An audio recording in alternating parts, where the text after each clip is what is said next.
తెలుగు రాష్ట్రాల్లో అతిపెద్ద lift manufacturer lifts ట్రై.com dealership కూడా ఇవ్వబడును. రోడ్డు ప్రమాదం మరో పోలీస్ ఆఫీసర్ను బలితీసుకుంది. సిద్దిపేట జిల్లాలో జరిగిన ఘోర రోడ్డు ప్రమాదంలో మేడ్చల్ జిల్లా పోలీసు శిక్షణ కేంద్రం vice principal DSP Jawahar Lal దుర్మరణం చెందారు. కుకునూరుపల్లి మండలం చిన్నకిష్టాపురం వద్ద ఈ ప్రమాదం జరిగింది. నుంగునూరు మండలం రాజగోపాల్పేట ఫైరింగ్ రేంజ్ కు జవహర్ లాల్ శుక్రవారం ఉదయం కారులో వచ్చారు.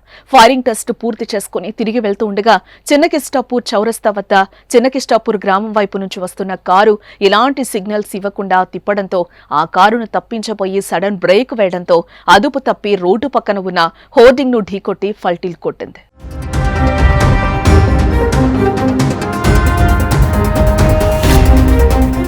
ఈ ప్రమాదంలో కారులో వెనక సీట్లో కూర్చున్న డీఎస్పీ జవహర్ లాల్, డ్రైవర్ శ్రవణ్ కు కాళ్లు, చేతులు, తల, ఛాతీ భాగాల్లో తీవ్ర గాయాలయ్యాయి. వీరి వెనకొస్తున్న వాహనంలో ఉన్న ఆర్ఎస్ఐ రాజేష్ క్షతగాత్రులను వెంటనే ములుగు సమీపంలోని ఆర్వీఎం ఆసుపత్రికి తరలించారు. అక్కడ చికిత్స పొందుతూ డీఎస్పీ జవహర్ లాల్ మరణించారు.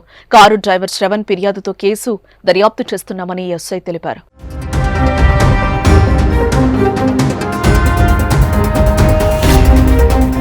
తెలంగాణ పోలీస్ శాఖను వరుస రోడ్డు ప్రమాదాలు వెంటాడుతున్నాయి. గత నెలలో జగిత్యాల జిల్లా గుల్లపల్లి మండలం చిల్వాకోడూరు వద్ద కారు ద్విచక్ర వాహనం ఢీకొన్న ప్రమాదంలో ఎస్ఐ శ్వేత మృతి చెందింది. డీసీఆర్బీ జగిత్యాలలో పనిచేస్తున్న ఎస్ఐ శ్వేత గతంలో కోరుట్ల, వెల్గటూరు, కదలాపూర్, పెగడపల్లి ఎస్ఐగా పనిచేశారు. ఇప్పుడు జవహర్ లాల్ మరణం పోలీస్ శాఖను తీవ్ర విషాదంలోకి నెట్టేసింది. జవహర్ లాల్ ఉమ్మడి ఖమ్మం జిల్లాకు చెందినవారు కాగా ఆయన స్వస్థలంలో విషాద ఛాయలలుముకున్నాయి.